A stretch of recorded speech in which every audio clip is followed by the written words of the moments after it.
Yes, so today we will be studying about electrostatics. Okay,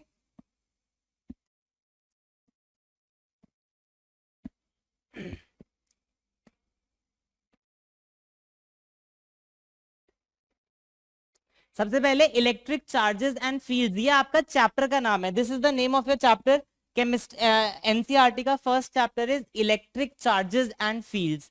इस chapter के अंदर हम किस किस चीजों के बारे में बात करेंगे? इलेक्ट्रिक चार्जेस के बारे में बात करेंगे, इलेक्ट्रिक फील्ड के बारे में बात करेंगे, एक कूलम्स लॉ के बारे में बात करेंगे, और एक और टॉपिक है that is Gauss theorem. Gauss theorem जो किस किस को रिलेट करता है? इलेक्ट्रिक चार्ज को और इलेक्ट्रिक फील्ड को रिलेट कर देगा, इन दोनों टॉपिक्स को रिलेट कर देगा. अच्छा, क्लास 11th में हम लोगों ने स्केलर वेक्टर्स पढ़ा था. सबसे पहले सबसे स्टार्टिंग में स्केलर वेक्टर्स पढ़ा था.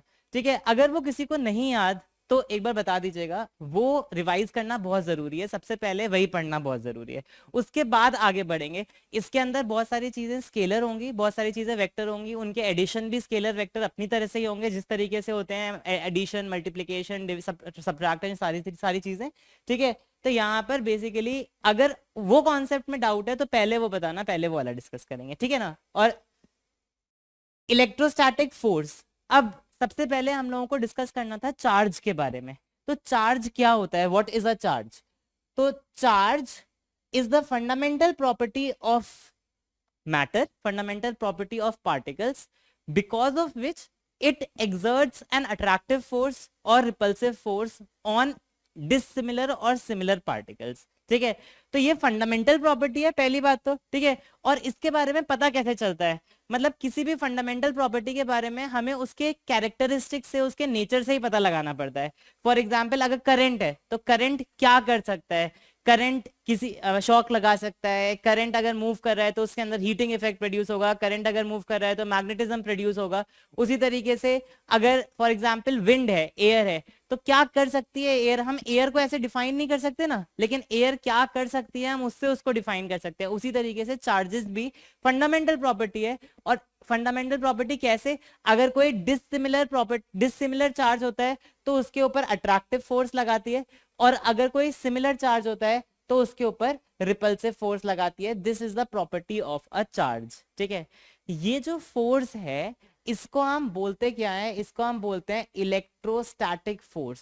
This is called an electrostatic force, क्योंकि ये स्टैटिक चार्ज की वजह से लगती है. बिकॉज इट, अगर कोई चार्ज रेस्ट पर है तो ये वाली फोर्स लगा सकता है, इसलिए इसको बोलते हैं इलेक्ट्रोस्टैटिक फोर्स. ठीक है, ओके. नेक्स्ट,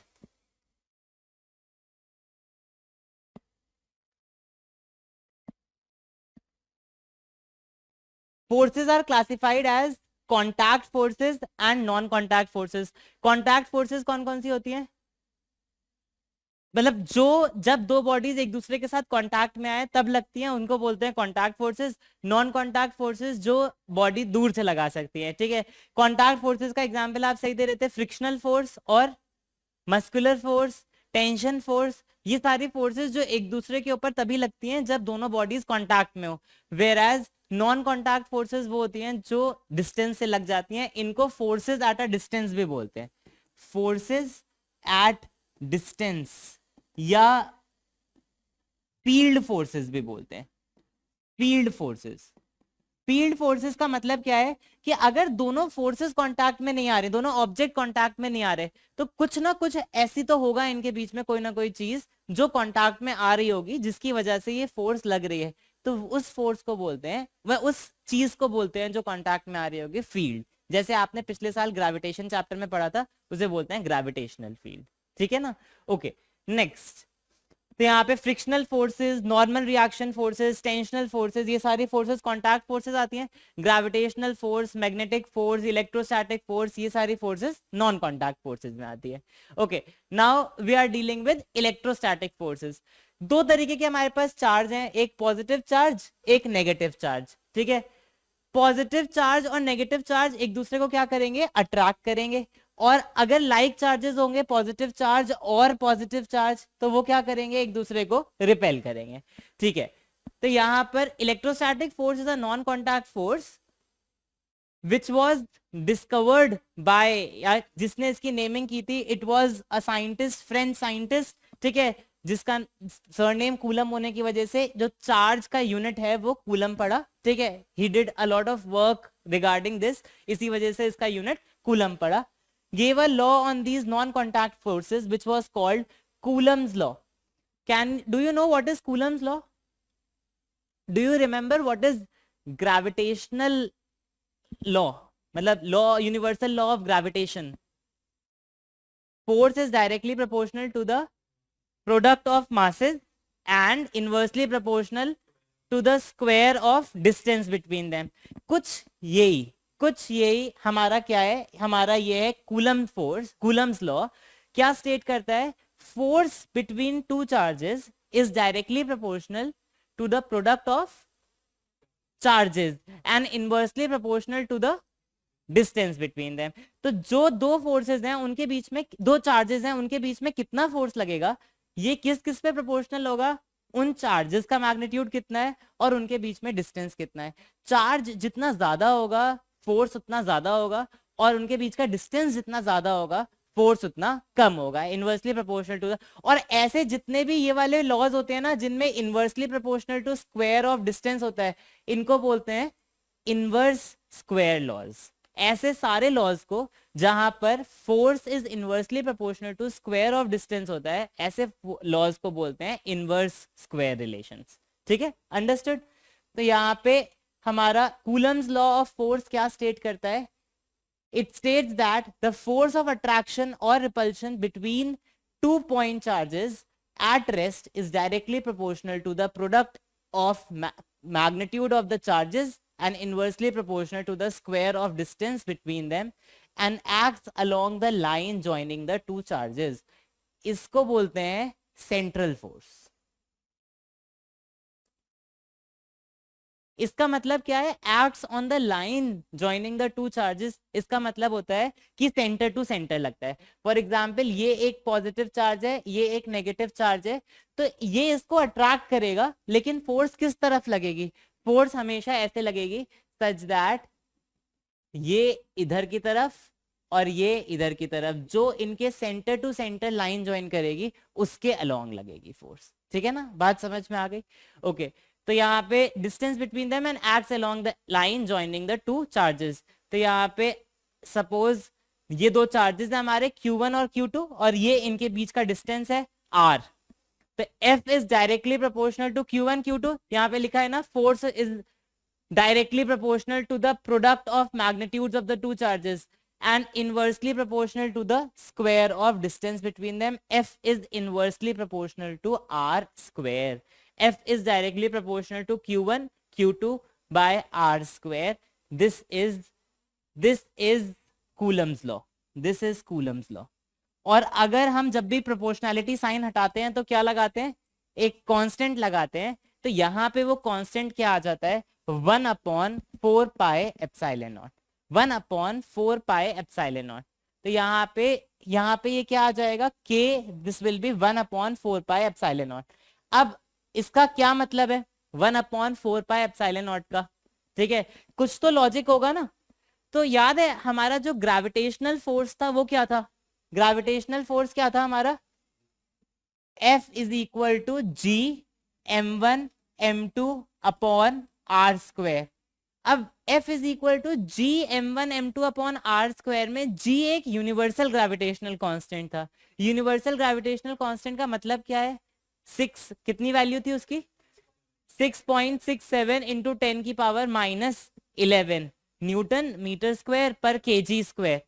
तो वहां पे उसको हम यूनिवर्सल इसलिए बोलते थे बिकॉज उसकी वैल्यू पूरे यूनिवर्स में हर जगह सेम रहती थी, है ना. पूरे यूनिवर्स में कहीं पे भी उसकी वैल्यू चेंज नहीं होती, हर जगह सेम रहती है, इसलिए हम उसको यूनिवर्सल कांस्टेंट बोलते थे. अब यहाँ पर जो कांस्टेंट आता है वो यूनिवर्सल नहीं है, उसकी वैल्यू जगह जगह पर चेंज हो जाती है, जगह जगह पर अलग अलग वैल्यू होती है.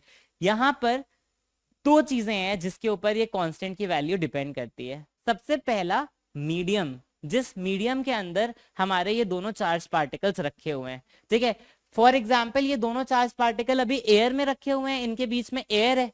ठीक है, इन दोनों चार्ज पार्टिकल के बीच में वाटर भी हो सकता है, इन दोनों चार्ज पार्टिकल के बीच में कुछ और भी हो सकता है, कोई थर्ड चीज भी हो सकती है। तो यहाँ पर इन दोनों चार्ज पार्टिकल के बीच में क्या है उस पर डिपेंड करेगा कि इसके बीच में फोर्स कितनी लगेगी। ठीक है, अब एयर में या वैक्यूम में ये फोर्स सबसे ज्यादा होती है और किसी मीडियम में ये फोर्स कम होती है। मीडियम की वो प्रॉपर्टी जो इसको डिस्क्राइब करती है, this is called permeability, sorry permittivity of a medium. ठीक है, ये जो मीडियम की प्रॉपर्टी होती है जो इस चीज को डिटरमाइन करेगी कि कितनी फोर्स लगेगी इनके बीच में या कितनी कम फोर्स लगेगी इसके बीच में, उसको बोलते हैं permittivity of medium. Permittivity.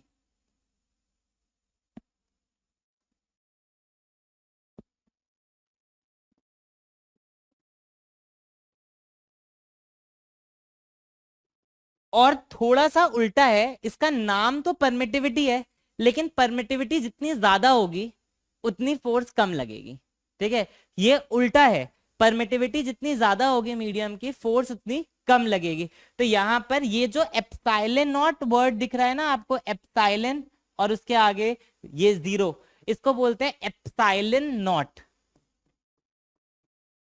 Epsilon इसका, और कहीं किसी के भी आगे अगर जीरो लग जाता है तो वो नॉट हो जाता है। ठीक है, यहाँ पे नॉट रिप्रेजेंट्स की है वैक्यूम की एब्सोल्यूट परमिटिविटी है, वैक्यूम की या फ्री स्पेस की। ठीक है, जितनी ज्यादा परमिटिविटी होगी मीडियम की उतनी कम फोर्स लगेगी। मतलब वैक्यूम के केस पे ये सबसे कम होती है, इसकी वैल्यू सबसे कम होती है। इसकी वैल्यू लगभग होती है 8.8 इंटू 10 की पावर -12। ठीक है, 8.8 इंटू 10 की पावर -12। जब भी ये नॉट लग जाएगा तब ये वैक्यूम को ही रिप्रेजेंट करेगा। अगर ये वैक्यूम नहीं होता तो यहाँ पे खाली एप्सिलॉन लिख देते, या एप्सिलॉन आयरन लिख देते, या एप्सिलॉन स्टील लिख देते, कुछ ऐसा लिख देते अगर यहाँ पे वैक्यूम नहीं होता तो। ठीक है, वैक्यूम है तभी वहां पे एप्सिलॉन लगा है। ठीक है, 8.8 इंटू 10 की पावर -12। क्या आप यूनिट बता सकते हो? इस एप्सिलॉन नॉट को उधर लेके जाऊंगा तो इसका यूनिट क्या हो जाएगा? ये आ जाएगा कूलम स्क्वायर पर मीटर स्क्वायर पर न्यूटन। ये हमारा इसका यूनिट आ जाता है 8.8 इंटू 10 की पावर -12 कूलम स्क्वायर पर मीटर स्क्वायर पर न्यूटन। पर न्यूटन, पर न्यूटन, फोर्स तो एक ही है ना, तो पर न्यूटन। ठीक है, बात समझ में आई? सबको समझ में आया? एप्सिलॉन मतलब, एप्सिलॉन मतलब परमिटिविटी ऑफ मीडियम। तो यहाँ पे ये जो दो चार्जेस रखे हुए हैं, अगर ये सपोज मासेस होते तो मासेस के ऊपर जो ग्रेविटेशनल फोर्स लगती है वो इस चीज पे डिपेंड नहीं करती कि वो किस मीडियम पे रखे हुए हैं, वो एयर में रखे हो, वाटर में रखे हो, या कहीं किसी और मीडियम में रखे हो, उनके ऊपर ग्रेविटेशनल फोर्स हमेशा सेम लगेगी। लेकिन अगर दो चार्जेस हैं तो चार्जेस के ऊपर जो फोर्स लगेगी ये उस बात पे डिपेंड करेगी कि ये दोनों चार्जेस किस मीडियम में रखे हुए हैं, एयर में रखे हुए हैं या वैक्यूम में रखे हुए हैं या किसी और मीडियम में रखे हुए हैं, इस बात पे डिपेंड करेगी। ठीक है, और ये कौन सा फैक्टर डिपेंड करता है? ये जो एप्सिलॉन वाला फैक्टर है वो डिटरमाइन करता है। ठीक है, अच्छा ये 1/4 पाई का क्या लॉजिक है? यहाँ पे 1/4 पाई भी है ना। What does this logic convey? एक 3 डायमेंशनल स्पेस में एक पॉइंट के अबाउट कितने डायरेक्शंस होते हैं, कितने एंगल हो सकते हैं? हाँ, इन 360 एक प्लेन में हो सकते हैं। ठीक है, 360 एक पॉइंट के अबाउट, अगर एक पॉइंट के अबाउट हम एंगल देखें तो यहाँ पे यहां से लेकर के यहां तक पाए और यहां से लेकर के यहां तक 2 पाए, पाए का मतलब 180 डिग्रीज है ना, तो यहाँ पे 360 डिग्रीज हो सकते हैं। अगर अगर एक 3 डायमेंशनल स्पेस की बात करते हैं तो एक पॉइंट से दूसरे पॉइंट के बीच में टोटल कितने एंगल हो सकते हैं? टोटल 4 पाई एंगल हो सकते हैं। ठीक है, 4 पाई एंगल। तो सपोज ये एक पॉइंट चार्ज है, ये हर डायरेक्शन में फोर्स लगा रही है, हर डायरेक्शन में फोर्स लगा रही है। यहाँ पे एक दूसरा चार्ज रखा हुआ है, तो सपोज ये कुछ भी फोर्स लगा रही है, टोटल इसकी फोर्स F है, इस डायरेक्शन में उसकी फोर्स कितनी होगी? उसका 4 पाई टाइम्स। तो यहाँ पे क्या होता है? 1/4 पाई। ये एन बहुत सारे डायरेक्शंस में फोर्स लगा रही है, इसमें से इस डायरेक्शन में कितनी फोर्स लगाएगी? इस डायरेक्शन में 1/4 पाई फोर्स लगाएगी। इस वजह से यहाँ पे 1/4 पाई का फैक्ट ठीक, वो होता है, मतलब एक 3 डायमेंशनल स्पेस में टोटल एंगल कितने हो सकते हैं, 4 पाई हो, जैसे एक प्लेन में टोटल एंगल कितने हो सकते हैं, 2 पाई एंगल हो सकते हैं, 360 डिग्री। एक लाइन पे टोटल एंगल कितने हो सकते हैं, पाई, 180 डिग्री। उसी तरीके से 3 डायमेंशनल स्पेस में टोटल एंगल कितने होते हैं, 4 पाई। ठीक है, ये आप लोगों ने मतलब जब क्लास 10th में मेंसुरेशन वगैरह पढ़ा होगा तो हमने पढ़ा ना, 4 पाई r स्क्वायर। ठीक है, ये जो क्या कहते हैं हमारा इसका स्फीयर का या कोन का या सिलेंडर का, सब उसमें 4 पाई का फैक्टर आता है ना। ये 4 पाई का फैक्टर क्या होता है, ये 3 डायमेंशन के एंगल्स होते हैं, इतने एंगल हो सकते हैं उसके अंदर। समझ आ रही है बात, क्लियर है? तो यहाँ पे हमारा फाइनल फॉर्मूला क्या आ जाता है, हमारा फाइनल फॉर्मूला आ जाता है F is equal to 1/4 pi epsilon naught. F is equal to 1/4 pi epsilon naught Q1 Q2 by R square.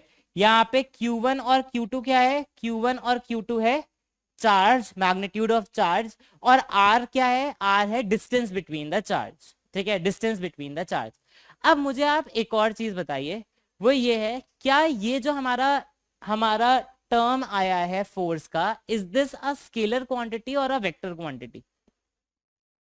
Force vector quantity है ना, force is a vector quantity, तो force के 2 डायरेक्शन होंगे, है ना, मतलब फोर्स के डायरेक्शन होंगे। ठीक है, और यहाँ पे क्योंकि ये सेंट्रल फोर्स है, इस वजह से फोर्स के 2 डायरेक्शन हो सकते हैं, या तो इधर या तो इधर। ठीक है, तो आपको सबसे पहले जो चीज ध्यान रखनी है वो ये है कि ये फोर्स एक वेक्टर क्वांटिटी है, आपको सबसे पहले इसकी डायरेक्शन निकालनी है, और उसके बाद ये फॉर्मूला क्या देगा, ये फॉर्मूला देगा उसका मैग्नीट्यूड। ठीक है, और इस फॉर्मूले में हम Q1 और Q2 को साइन के साथ रखेंगे या बिना साइन के रखेंगे, बिना साइन के रखेंगे, है ना, हमने डायरेक्शन पहले ही निकाल दिया। ठीक है, और उसके बाद जो हम यहां से कैलकुलेट करेंगे वो मैग्नीट्यूड होगा, तो हम यहाँ पे सिर्फ माइनस और प्लस किस लिए है, यहाँ पे माइनस और प्लस डायरेक्शन के लिए है, उसका मैग्नीट्यूड में कोई वैल्यू, मतलब कोई लॉजिक नहीं है। समझ में आ गई बात? तो 2 डायरेक्शन हो सकते हैं, एक पॉजिटिव एक negative.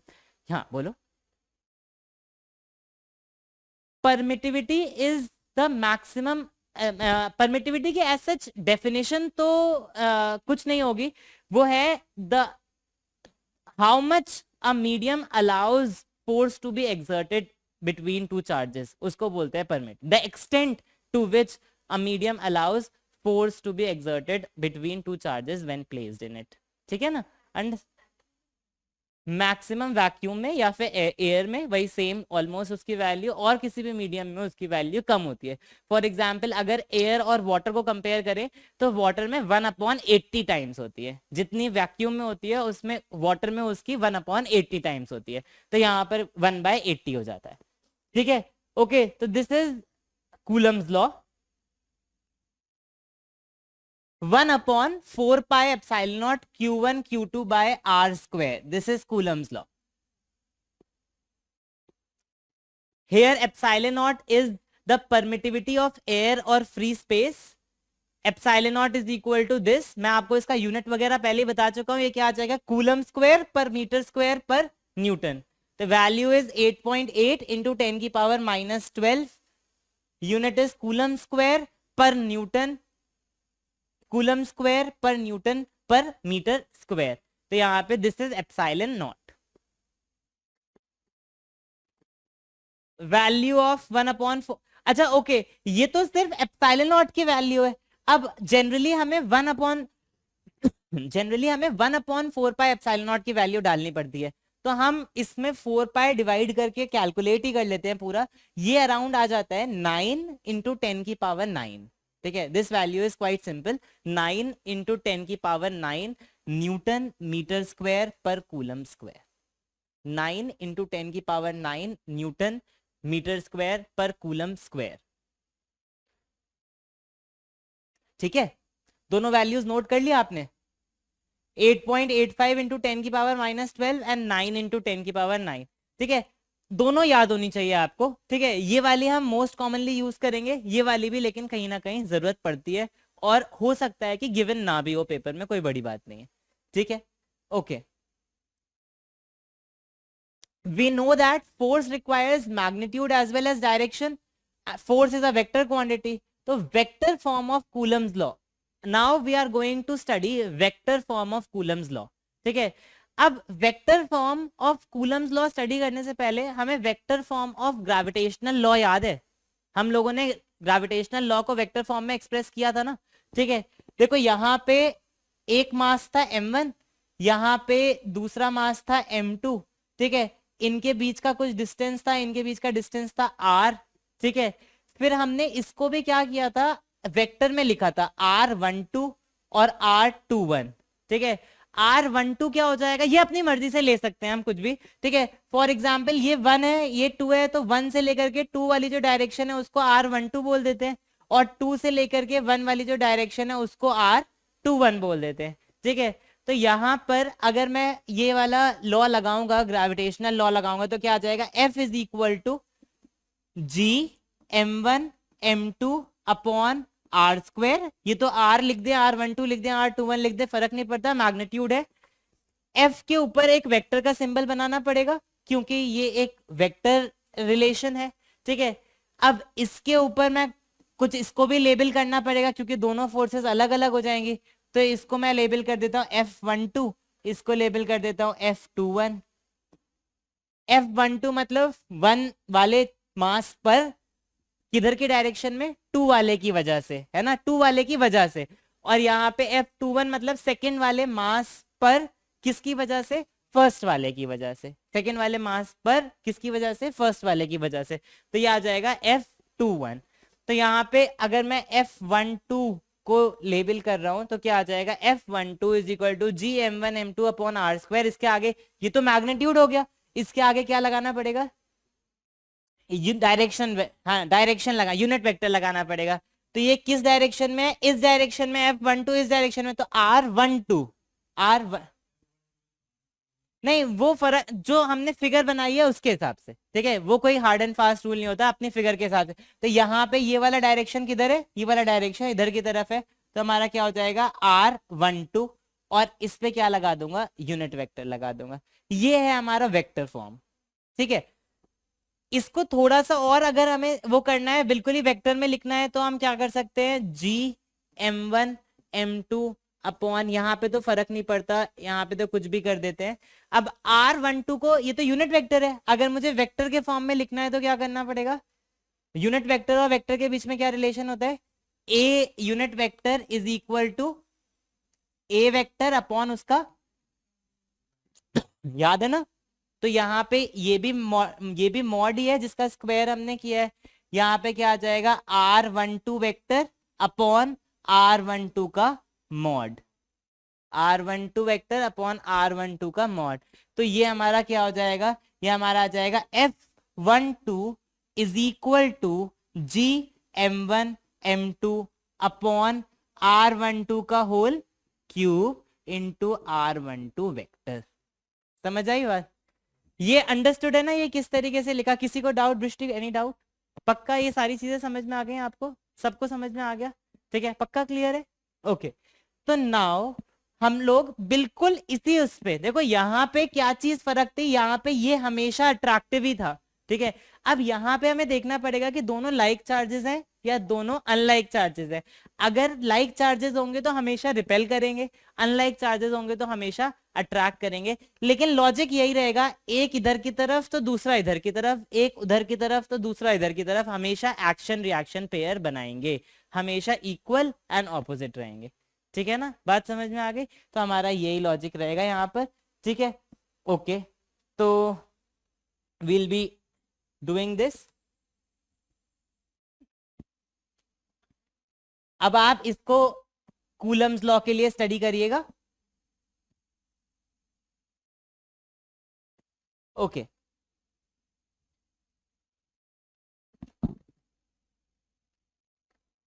Vector form of Coulomb's law of force, ये हमारा एक चार्ज है Q1, ये हमारा दूसरा चार्ज है Q2, ये इनके बीच का डिस्टेंस R, क्योंकि दोनों लाइक चार्जेस है इस वजह से एक दूसरे को रिपेल करेंगे, ये इस डायरेक्शन में लग रहा है, दूसरा वाला उस डायरेक्शन में लग रहा है। अब देखो यहां पर F12 इन्होंने लेबल कर दिया, 1 का मतलब क्या है, पहले 1 आने का मतलब है जिस चार्ज पर फोर्स लग रही है और टू मतलब जिसकी वजह से लग रही है। इस नॉमेनक्लेचर को हम चेंज कर सकते हैं। इस नॉमेनक्लेचर को हम F21 भी लिख सकते थे। उसका मतलब हो जाता है सेकेंड वाला जो फोर्स लगा रहा है और वन फर्स्ट वाला जिसके ऊपर फोर्स लग रही है। तो इसको वी कैन चेंज। ओके, यहां पे आ जाएगी F1 मतलब ऑन जिस चार्ज के ऊपर लग रही है, और टू बाय जिस चार्ज की वजह से लग रही है। किसी को अगर ये क्लियर नहीं हो रहा तो बता दीजिए, ठीक है ना।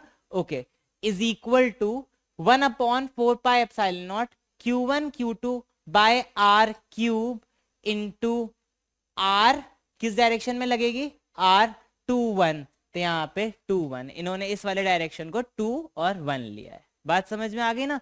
तो अगर ये वाला डायरेक्शन R21 है तो ये वाला डायरेक्शन क्या हो जाएगा, R12। ठीक है, पिछली बार हमारी ग्रेविटेशनल फोर्स थी वो इसी डायरेक्शन में लग रही थी, इस बार ये कूलम्बिक फोर्स है ये ऑपोजिट डायरेक्शन में लग रही है, इसलिए यहाँ पे 2 1। ठीक है ना। यहाँ पे R क्यूब क्यों आया वो समझ में आ गया, ठीक है ना। R क्यूब क्यों आया, क्यों, हाँ क्योंकि यहाँ पे यूनिट वेक्टर आता है, यूनिट वेक्टर को जब हम नॉर्मल वेक्टर में कन्वर्ट करते हैं तो यहाँ पे R क्यूब आ जाता है। ठीक है,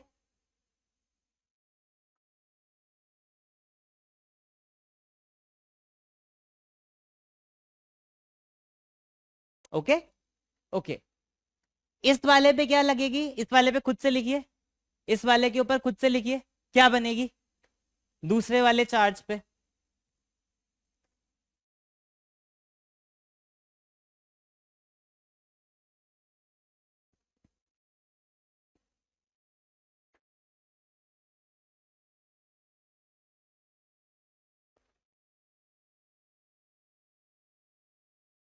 लिखी, क्या आया, F21 is equal to 1/4 pi epsilon naught Q1 Q2 by R cube, और इसकी जगह पे क्या आ जाएगा, R12 का ये है ना, R12। सबने सही लिखा था, ओके। तो देख लेते हैं यहाँ पे दूसरा वाला क्या आ जाएगा, F21 is equal to one upon four pi epsilon naught Q1 Q2 by R cube, और डायरेक्शन ये है R12, तो यहाँ पे आ जाएगा R12। ठीक है, क्लियर है, ओके। यहाँ पे R21 और R12 में अगर कोई, या फिर F21 और F12 में अगर कोई भी चीज समझ में नहीं आई है तो पूछ लीजिए। ये सीधे सीधे 2 मार्क क्वेश्चन यही आ जाता है, express Coulomb's law in vector form, सीधे सीधे, बस और कुछ नहीं, express Coulomb's law in vector form, इतना ही। ठीक है, ओके। नेक्स्ट, अच्छा ये बताइए यहाँ पे देखिए, नेक्स्ट हम इन दोनों को रिलेट करने की कोशिश कर रहे हैं। क्या R21 और R12 एक दूसरे के ऑपोजिट वेक्टर्स हैं, तो R21 is equal to minus of R12। ठीक है, तो हमारा पहले वाला, पिछले पेज से देखते हैं, हमारा पहले वाला ये था, ठीक है, दिस R21 और R12 की जगह -R21 डाल सकते हैं।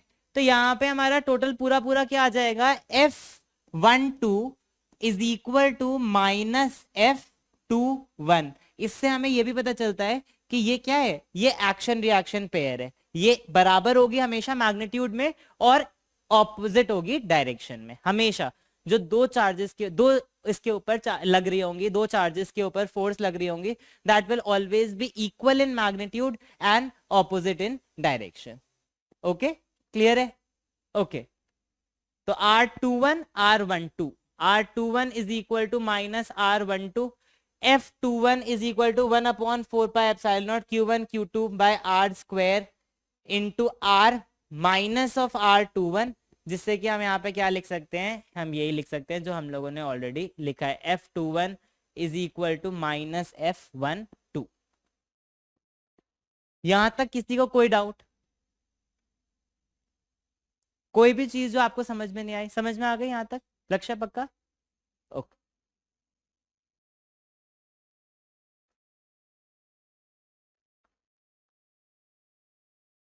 Magnitude of force is given as यहाँ पे F12 और F21 इक्वल है, which is 1/4 pi epsilon naught Q1 Q2 by R square, और डायरेक्शन दोनों का ऑपोजिट होता है, जो कि हम लोगों ने देख लिया। ओके, ये वाला क्वेश्चन करिए। Coulomb's force is true only for dash charges, moving charges, static charges, both या none? static, only for static charges। ठीक है, मूविंग चार्जेस के बारे में जब हम जाएंगे तब वहां पे क्या आ जाएगा, वहां पर हम लोगों का करंट इलेक्ट्रिसिटी वाला टॉपिक आ जाएगा, जो हम आगे देखेंगे। चार्ज जब मूव कर रहे होते हैं तो करंट बनाते हैं ना, तो वहां पे हम करंट इलेक्ट्रिसिटी के बारे में देखेंगे। ठीक है, next, the force of attraction or repulsion between two stationary charges is dash to the product of their charges and inversely proportional to the square of distance between them। क्या हो जाएगा, directly proportional is proportional, ठीक है, inversely equal directly या greater directly proportional। next, the condition that should satisfy for Coulomb's law is, it is only true for static charges, it acts along the line joining the two charges, it is true for moving charges। तो यहाँ पे it is true for static charges as well as it acts along the line joining the two charges. ठीक है, तो ये this is just कि अभी जो हम लोगों ने देखा वो आप लोगों को क्लियर हो गया या नहीं। Next, charge distribution. पहले ये बताइए, अभी तक जो भी हम लोगों ने किया उसमें कोई भी डाउट? अभी तक हम लोगों ने क्या किया है कि 2 पॉइंट चार्जेस अगर होंगे तो उसके ऊपर फोर्स कैसे कैसे लगेगी। ठीक है, फोर्स या तो अट्रैक्टिव हो सकती है या रिपल्सिव हो सकती है, depends on the value of two charges, है ना, किस टाइप के टू चार्जेस है, वो किस किस चीज पे डिपेंड करती है। Directly proportional to the magnitude of charge, कितना ज्यादा चार्ज होगा तो ज्यादा फोर्स लगेगी, कम चार्ज होगा तो कम फोर्स लगेगी। It is inversely proportional to the distance between the charge, जितना ज्यादा दूर होगा उतनी कम फोर्स लगेगी, जितना पास होगा उतनी ज्यादा फोर्स लगेगी। और तीसरा, acts along the line joining the two charges, जो दोनों चार्जेस के बीच की लाइन होगी उसके एक्सिस पर या उसके एक्सिस के अवे लगेगी, मतलब उसके सेंटर टू सेंटर टुवर्ड्स या सेंटर टू सेंटर अवे लगेगी। ठीक है, और एक और चीज पे डिपेंड करती है, किस चीज पे, मीडियम, है ना। मीडियम क्या है बीच में, अगर मीडियम एयर होगा या वैक्यूम होगा तो फोर्स ज्यादा होगी, और कोई मीडियम होगा तो उनके बीच में फोर्स कम होगी। तो अभी तक तो हम लोगों ने सिर्फ यही पढ़ा है about. Now we are going to study about charge distribution। Charge distribution से क्या समझ में आता है आपको? What do you understand by charge distribution? Charge का बांटना। चार्ज का बांटना नहीं, एग्जैक्टली चार्ज डिस्ट्रीब्यूशन मतलब एक सरफेस पे चार्ज किस तरीके से बटा हुआ है। ठीक है, एक सरफेस या किसी भी चीज के ऊपर चार्ज किस तरीके से बटा हुआ है। फॉर एग्जाम्पल, बहुत सारे तरीके से चार्ज को हम डिस्ट्रीब्यूट कर सकते हैं किसी सरफेस के ऊपर।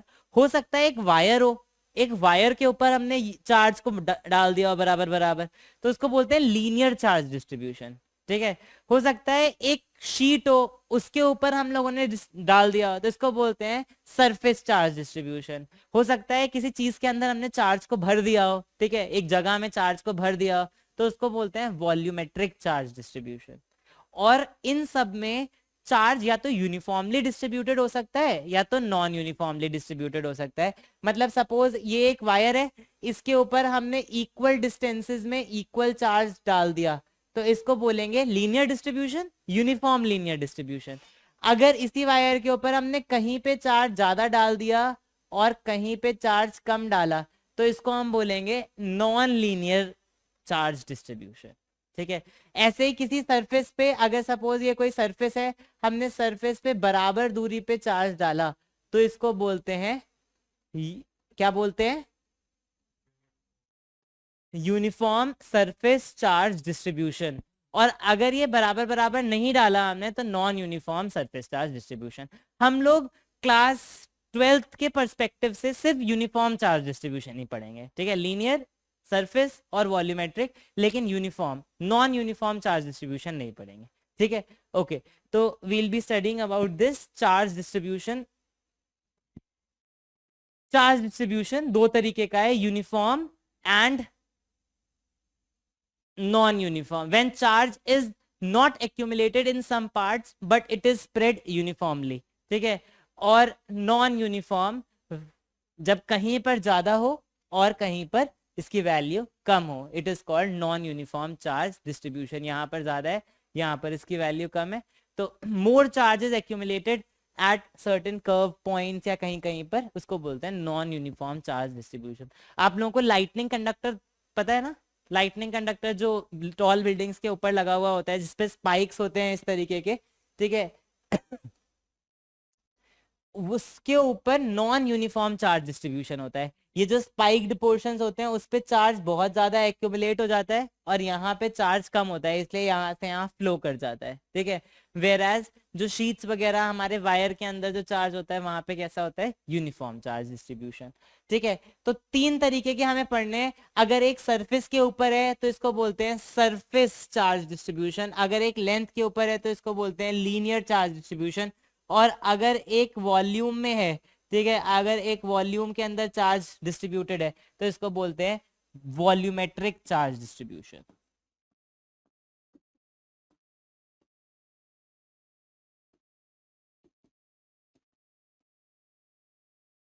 Volumetric charge distribution, okay. तो चार्ज डेंसिटी, अब जब चार्ज किसी भी ऑब्जेक्ट के ऊपर डिस्ट्रीब्यूटेड है, ठीक है, तो उसकी कुछ ना कुछ डेंसिटी होगी, ठीक है। मतलब ज्यादा चार्ज डिस्ट्रीब्यूटेड है, कम चार्ज डिस्ट्रीब्यूटेड है, कैसे पता चलेगा? उसकी कुछ ना कुछ डेंसिटी होगी। तो हम लोग चार्ज डेंसिटी स्टडी करते हैं।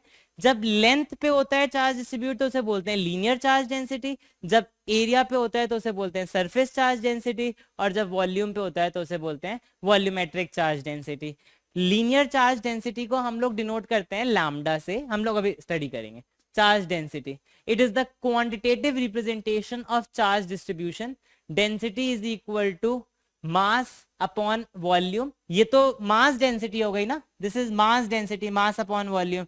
अगर चार्ज डेंसिटी की बात करते हैं तो चार्ज अपॉन जिस रीजन में वो डिस्ट्रीब्यूटेड है। मास तो हमेशा कुछ ना कुछ वॉल्यूम ऑक्यूपाई करता है, ठीक है, वो जिस रीजन में ऑक्यूपाइड है। Mass is present in a volume, charge density is equal to charge upon volume if charge is present in that volume। अगर चार्ज एरिया पे प्रेजेंट है तो उसे चार्ज अपॉन एरिया बोलते हैं, अगर चार्ज लेंथ पे प्रेजेंट है तो उसे चार्ज अपॉन लेंथ बोलते हैं। हाँ, यूनिट चेंज होती रहेगी। लीनियर चार्ज डेंसिटी की यूनिट हो जाएगी coulomb per metre, surface charge density की हो जाएगी कूलम पर मीटर स्क्वायर, और वॉल्यूमेट्रिक चार्ज डेंसिटी की हो जाएगी coulomb per metre cube. Actual में हमें हर जगह चार्ज ही चाहिए होता है, हमें कहीं पे भी चार्ज डेंसिटी नहीं चाहिए होती है, लेकिन चार्ज वेरी करेगा। याद है पिछले साल हम लोगों ने जब काइनेटिक थ्योरी वगैरह पढ़ा था तो हमने नंबर डेंसिटी ऑफ इलेक्ट्रॉन्स पढ़ा था। नंबर डेंसिटी ऑफ इलेक्ट्रॉन्स की, आयरन की नंबर डेंसिटी ये होती है, कॉपर की नंबर डेंसिटी ये होती है। तो number density change, number density पढ़ने का फायदा क्या है? क्योंकि हम आयरन का एक छोटा सा ब्लॉक भी ले सकते हैं, हम आयरन का इतना बड़ा ब्लॉक भी ले सकते हैं, उसमें नंबर ऑफ इलेक्ट्रॉन्स तो चेंज हो जाएंगे लेकिन क्या चीज सेम रहेगी? उसकी डेंसिटी सेम रहेगी। तो अगर नंबर डेंसिटी हमें कहीं पे भी पता है इलेक्ट्रॉन्स की, तो हम उसे किससे मल्टीप्लाई कर दें? वॉल्यूम से मल्टीप्लाई कर दें, हमें वहां पे क्या पता चल जाएगा? नंबर ऑफ इलेक्ट्रॉन्स पता चल जाएंगे। बात समझ में आई ना? क्लियर? तो यहाँ क्या आ जाएगा? Charge density is equal to charge per unit volume. Okay, तो यहाँ charge density, types of charge density, linear charge density, surface charge density and volumetric charge density या वॉल्यूम चार्ज डेंसिटी। इसको हम डिनोट करते हैं लैम्डा से, इसको हम डिनोट करते हैं सिग्मा से, और इसको हम डिनोट करते हैं रो से। तो lambda is equal to charge upon length, sigma is equal to charge upon area, और rho is equal to charge upon volume. इसका यूनिट क्या हो जाता है? इसका यूनिट हो जाता है कूलम पर मीटर, इसका यूनिट हो जाता है कूलम पर मीटर स्क्वायर, और इसका यूनिट हो जाता है coulomb per metre cube.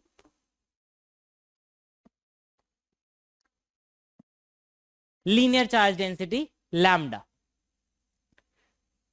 Charge per unit length, lambda is equal to Q divide by L. For a rod, rod के ऊपर यूनिफॉर्मली चार्ज अगर डिस्ट्रीब्यूटेड है तो हम लोग over length L, Q charge distributed है तो लैम्डा इज इक्वल टू हम क्या बोल सकते हैं? Q by L. ओके, अगर एक सर्कुलर रिंग है, ठीक है, एक सर्कुलर रिंग की लेंथ कितनी हो जाएगी? अगर इसका रेडियस आर है तो अगर एक सर्कुलर रिंग है उसकी लेंथ कितनी हो जाएगी अगर उसका रेडियस आर है तो 2 पाई आर ना सर, ये सरकमफ्रेंस तो 2 पाई आर ही होगा। तो इस पे क्या आ जाएगा, lambda is equal to Q upon 2 pi R, जो भी उसकी लेंथ होगी भाई। तो यहाँ पे क्या हो जाएगा, lambda is equal to Q upon 2 pi R. समझ आई बात, क्लियर है? Charge on the small element upon length of the element. ठीक है, हो सकता है ये नॉन मतलब ऐसा कुछ एलिमेंट ना भी हो जिसका आप सीधे सीधे कैलकुलेट कर सकते हो, तो हमें क्या करना पड़ेगा, लेंथ को इंटीग्रेट करना पड़ेगा ओवर द एंटायर लेंथ निकालने के लिए। तो हमारी क्या हो जाएगी, अगर हमें चार्ज निकालना होगा तो चार्ज क्या हो जाएगा, लैम्डा विच इज कांस्टेंट, और यहाँ पे क्या हो जाएगा, ओवर डीएल छोटे से एलिमेंट के ऊपर, और उसका इंटीग्रेशन हो जाएगा ओवर द एंटायर लेंथ। हमारा क्या हो जाएगा, what will be the total charge, lambda DL और इसका integration over the entire length. ठीक है, बात समझ में आ गई? हाँ, ये वही है लैम, अगर हमें चार्ज निकालना होगा तो हम क्या करेंगे, लैम्डा इंटू एल। अब लेंथ अगर हमारी फिक्स नहीं, मतलब लेंथ मतलब अगर हमारी यूनिफॉर्म नहीं है, तो हमें क्या करना पड़ेगा, ओवर द एंटायर लेंथ उसको इंटीग्रेट करना पड़ेगा। ठीक है, तो lambda is equal to D Q by D L. तो यहाँ पे डी क्यू क्या हो जाएगा, लैम्डा डी एल और उसका इंटीग्रेशन। ठीक है, यूनिट्स कूलम पर मीटर। कोई डाउट किसी को भी, एनीवन? पक्का कोई डाउट नहीं है? ओके, डायमेंशंस क्या हो जाएंगे इसके, डायमेंशन क्या होते हैं कूलम के, I is equal to Q by T. तो Q is equal to I T. I के यूनिट डायमेंशंस क्या होते हैं, ए, टी के, टी के टाइम के, sorry it will be T, and distance के एल। तो यहाँ पे क्या होना चाहिए, क्या होना चाहिए, राइट तो यहाँ पे A1 T1 L-1 होना चाहिए हमारा, M0 L0, ये यस, M0 L-1 T1, और यहाँ आई नहीं है, गलत, A1 होगा। ठीक है, इट विल बी ए, ये ए है। ठीक है,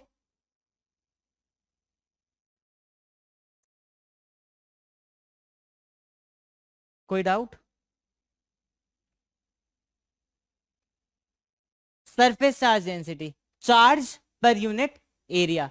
a surface has only area. एक सरफेस क्या चीज हो गई, जैसे कि एक पेपर, ठीक है, जैसे कि एक टाइल, जैसे कि एक वॉल। ठीक है, इसकी कुछ वॉल्यूम नहीं है, इसका सिर्फ और सिर्फ क्या है, एरिया है।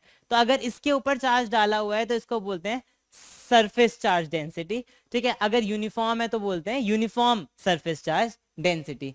इसको हम डिनोट करते हैं सिग्मा से, है ना, this is denoted by sigma. Sigma is equal to Q by A, Q by A. इसके यूनिट और डायमेंशंस क्या हो जाएंगे, unit will be coulomb per metre square, और डायमेंशंस विल बी वही कूलम का डायमेंशन ए इंटू टी, और L-2 M0 for a disc. Disc का एरिया क्या हो जाएगा, πr²। तो यहाँ पे आ जाएगा Q अपॉन πr²।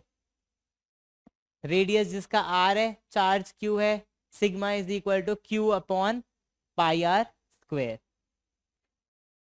Charge on small element upon area of element. अगर हम यहां से निकालना चाहें चार्ज, तो हमारा चार्ज क्या हो जाएगा, सिग्मा इंटू डी का integration over the entire area, sigma into D का integration over the entire area.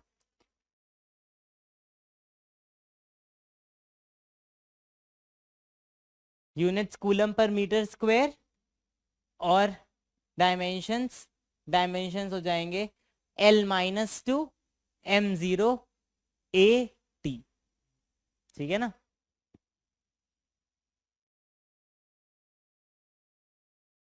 Volume charge density, charge per unit volume a sphere has a volume rho is equal to q by v. for a sphere क्या हो जाएगा यहाँ पे q by 4/3 pi R cube. अगर sphere के लिए surface charge density चाहिए थी तो क्या हो जाता q upon 4 pi R square, और वॉल्यूमेट्रिक चार्ज डेंसिटी चाहिए तो क्या हो जाएगा q upon 4/3 pi R cube. तो यहाँ पे रो q अपॉन वॉल्यूम क्या हो जाएगा 4/3 पाई आर क्यूब, तो आ जाएगा 4/3 pi R cube. Charge on small element upon volume of element rho is equal to dq by dv. Unit क्या हो जाएगा कूलम पर मीटर क्यूब, और डायमेंशंस क्या हो जाएंगे L-3 m0 a1 t1. ठीक है, अंडरस्टूड. दिखाई दे रहा है ना पीछे से सबको? ठीक है, ओके.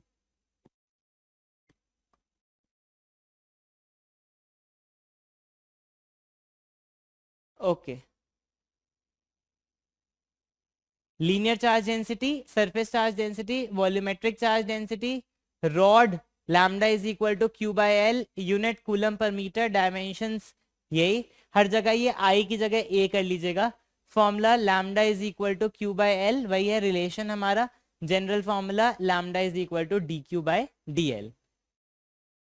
अगर अगर ये रॉड थी तो क्यू बाय एल हो जाता, डिस्क हो जाती तो Q by pi R square हो जाता है ना. तो यहाँ पे sigma is equal to Q by A coulomb per metre square, यहाँ पे L-2 हो जाएगा. Sigma is equal to Q by pi R square, और sigma is equal to D Q by D ए.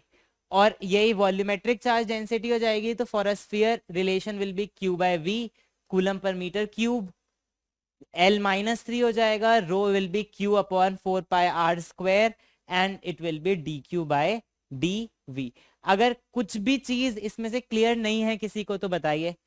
समझ में आ गया? लक्ष्य पीछे समझ में आ गया आपको? मयंक आपको समझ में आ गया? ठीक है, यहाँ पे ये क्या हो रहा है, ये क्यों है ऐसा? ठीक है, और भी कोई चीज अगर आपको क्लियर नहीं है? अंडरस्टूड है पक्का अच्छे से?